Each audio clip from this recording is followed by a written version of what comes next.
நம்ம சென்னை சில்க்ஸின் பெருமை மிகு ஆடி சேல். தரமான ஆடி, பெருமை மிகு ஆடி.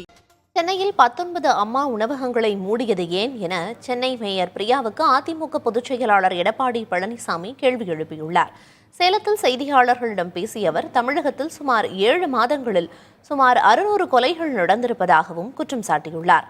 அவரது பேட்டியின் முக்கிய அம்சங்களை பேட்டி அரசியல் பகுதியில் பார்க்கலாம்.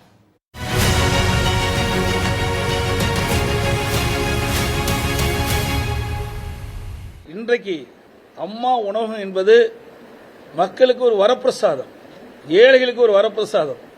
அப்படிப்பட்ட அம்மா உணவகத்தை இவர்கள் கவனிக்காத காரணத்தால் மக்களிடத்திலே இந்த ஆட்சி மீது ஒரு வெறுப்பு ஏற்பட்டிருக்கிறது. ஏழைகள் இவர்கள் மீது வெறுப்பு ஏற்பட்டிருக்கிறது, தொழிலாளர்களுக்கு ஒரு மீது ஏற்பட்டிருக்கிறது. அதனால தான் அவர் போய் வேற வழி இல்லாமல் பார்த்துருக்காரு. நிதி இப்போத்தான் ஒதுக்குனாங்க, 3 வருஷம் அதுக்கு சரியா நிதி ஒதுக்கல, தரமான பொருட்கள் கொடுக்கலையே. அதனால தரமான உணவுகள் தயாரித்து ஏழைகளுக்கு வழங்க முடியாத சூழல் ஏற்பட்டு விட்டது. இதுவரைக்கும் சென்னை மேயர் எத்தனை அம்மா உணவகத்துக்கு போய் ஆய்வு செஞ்சிருக்காரு, சோதனை செஞ்சிருக்காரு, இதுக்கு வந்து எவ்வளவு நிதி ஒதுக்கிட்டு இருக்காரு, ஏன் 19 அம்மா உணவகம் மூடுறாங்க, எவ்வளவு வருகை இருக்குது. ஏற்கனவே அனைத்து இந்திய அண்ணா திராவிட முன்னேற்ற கழக ஆட்சியில் அம்மா இருக்கின்ற பொழுதும் சரி, அம்மா மறைவுக்கு பிறகும் சரி, அம்மா உணவகத்திற்கு தேவையான பொருட்கள் தரமாக வழங்கப்பட்டது, தரமான உணவு தயாரிக்கப்பட்டு ஏழைகளுக்கு வழங்கப்பட்டது, முழுமையான பணியாளர்கள் இருந்தார்கள். இதனால் அதிகமான பேர் தொழிலாளிகள், ஏழைகள் அங்கே வந்து உணவு அருந்தி சென்றார்கள். இந்த விடியா திமுக ஆட்சி ஏற்பட்ட பிறகு நான் ஏற்கனவே குறிப்பிட்டவாறு இதில் அக்கறை செலுத்தாத காரணத்தினால் அதில் அம்மா உணவகத்திற்கு வருகிறவர்களே குறைஞ்சு போச்சு.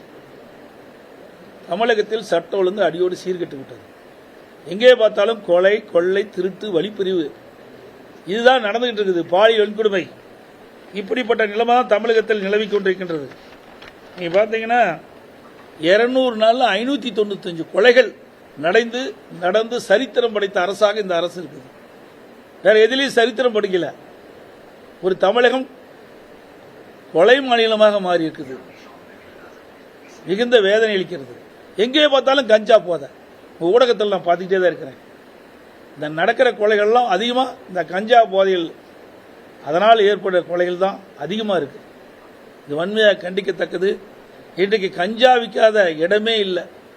இன்னும் சொல்ல போனா பள்ளிகள், கல்லூரிக்கு அருகில அதிகமாக கஞ்சா புழக்கம் அதிகமாக இருக்குது, கஞ்சா விற்பனை அதிகமாக இருக்குது. இனியாவது இந்த அரசு அனைத்து கல்லூரி பகுதியிலும் காவலர்களை நிறுத்தி இன்றைக்கு அப்படி கஞ்சா விற்பனை கண்டுபிடித்து சட்ட நீதியாக தண்டிக்கப்பட்டால் தான் இந்த கஞ்சா விற்பனை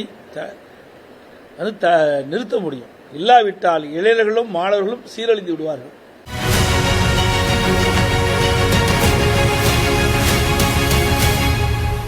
நம்ம சென்னை சில்க்ஸின் பெருமை மிகு ஆடி சேல். தரமான ஆடி, பெருமை மிகு ஆடி.